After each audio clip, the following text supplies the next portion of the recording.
안녕하십니까. 사도신경 강의 42번째 시간입니다. 오늘 성령에 관한 이야기를 마쳐보려고 합니다. 성령과 관련해서는 언제나 하나님의 활동 그 자체, 즉 하나님의 영이시고 또 예수 그리스도의 영이시고 그리고 교회를 탄생시켰다 하는 말씀을 드렸습니다.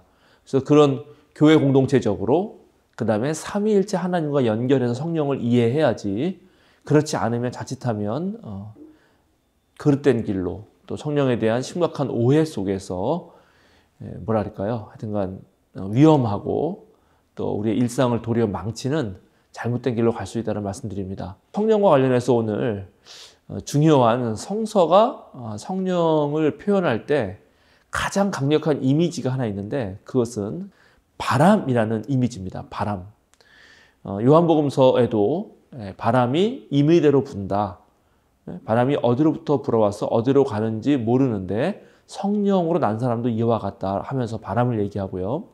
또 사도행전에서 교회가 탄생할 때도 하늘로부터 성령이 내려오는데 바람, 아주 급한 바람이 세차게 내려왔다라고 표현하고 있습니다.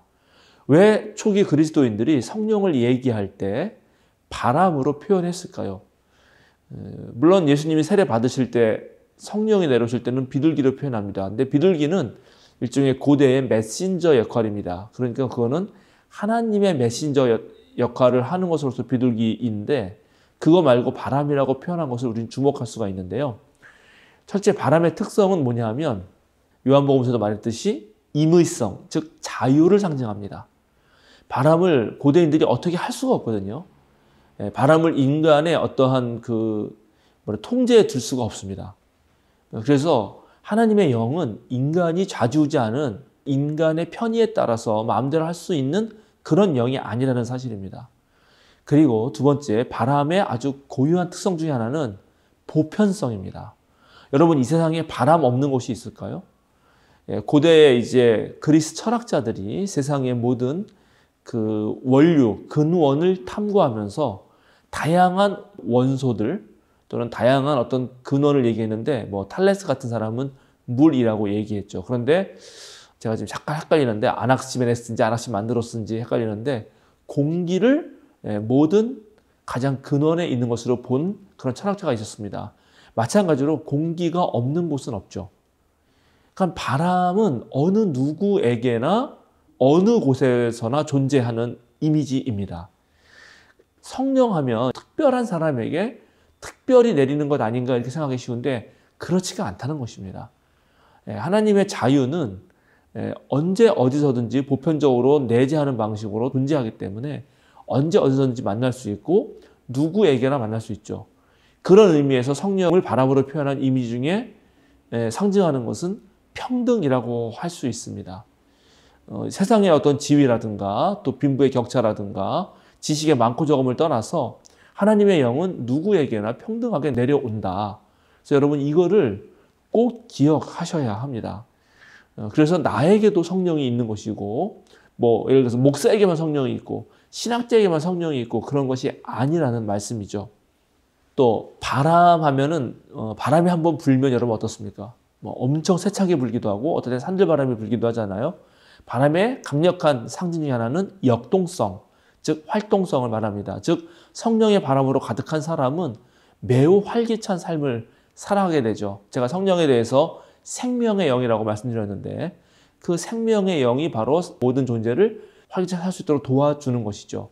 그래서 이제 하나님께서 우리에게 직접 임하셔서 활동하실 때 그것을 성서 기자들이 바람으로 표현했다면 바람이 갖고 있는 자유와 생명력과 보편성과 평등성을 우리는 상징한다는 것을 알게 됩니다.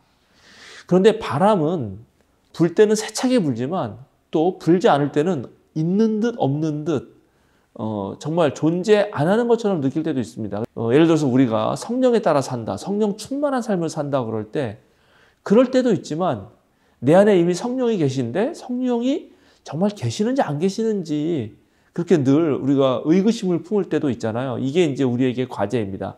왜냐하면 특별히 바울 사도께서는 우리에게 계속 자신의 그 편지들을 통해서 아주 강력하게 말씀하시기를 당신들은 성령의 인도대로 따라 살라라고 말합니다. 특별히 갈라디아서 5장에 그런 말씀들이 나옵니다.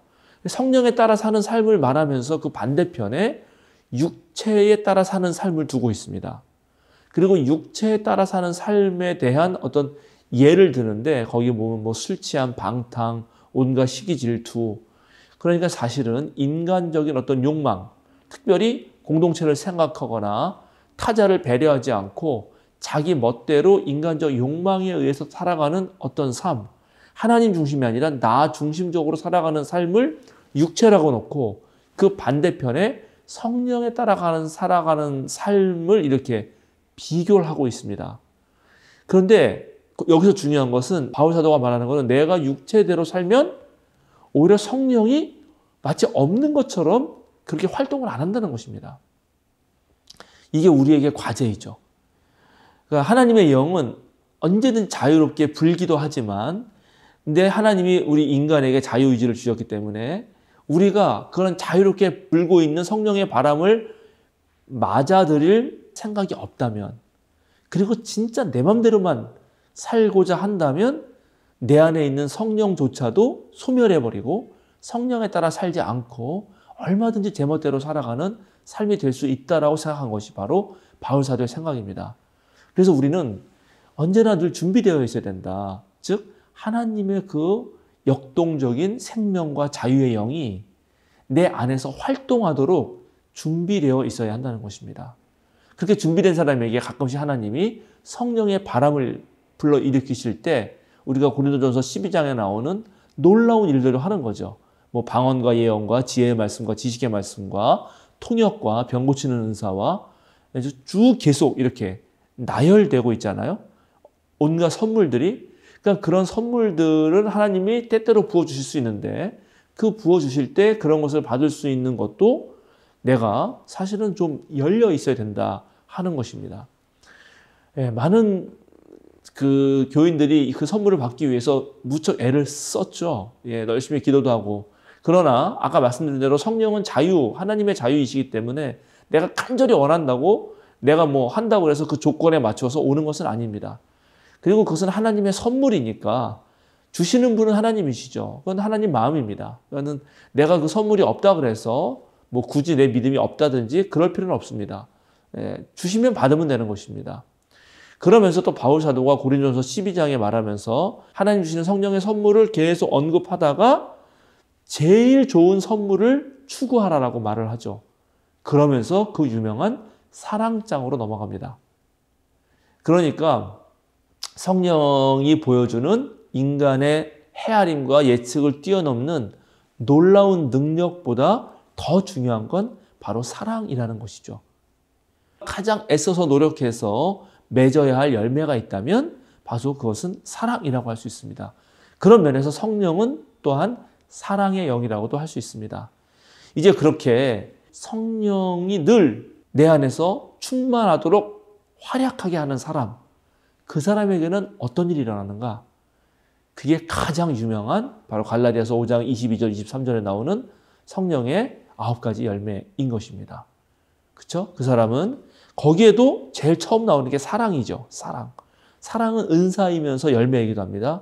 기쁨, 화평, 인내, 친절, 선함, 신실함, 온유, 그리고 절제입니다. 이 목록들을 가만 보면 저런 사람이 세상에 어디 있겠는가 하는 사람이 가진 어떤 성품을 얘기한다면 아마 이 성령의 9가지 열매를 들 수 있지 않을까 싶습니다. 제가 이 성령 강의를 통해서 계속 여러분에게 강조하고 싶었던 것은 성령이 비일상적인 아주 특별한 상황에서 보여주는 하나님의 영을 말한다기보다는 오히려 내 육체적 욕망을 제어하고 비워내고 하나님과 또 진리이신 예수님의 영, 예수님의 삶과 가르침을 재현하는 영, 그리고 우리에게 찾아오시는 그 하나님의 자유의 영을 내가 받아들일 때 우리 안에서 엄청 놀라운 어떤 성품들을 만들어낼 뿐만 아니라 또 나의 존재를 변화시킬 뿐만 아니라 그리고 우리의 삶을 훨씬 더 활기차게 살아가게 하는 매우 보편적이고 매우 평등한 그런 영이라고 하는 사실을 다시 한번 강조하고 싶었습니다. 나는 성령 체험 없는 것 같아 이렇게 생각하지 마시고 오히려 성령은 늘 나와 함께 계신데 내 자신이 나를 열어놓지 않아서 성령이 활동하지 못하도록 한 것은 아닌가. 그리고 실제로 좀만 눈을 열면 우리가 존재하는 것 자체, 우리가 살아간다는 것 자체가 정말 하나님의 놀라운 능력, 즉 성령의 힘이 아닌가를 깨달을 수 있게 될 것입니다. 예, 이렇게 해서 성령 강의는 이제 마치도록 하겠습니다. 다음 강의부터는 드디어 이제 공교회, 예, 우리가 교회로 넘어가겠습니다. 성령에 의해서 새롭게 이 세상에 구성된 공동체입니다. 여러분 감사합니다. 좋아요, 구독 부탁드리고 많은 분들에게 우리 세면사랑교회 유튜브를 알려주시면 고맙겠습니다. 감사합니다.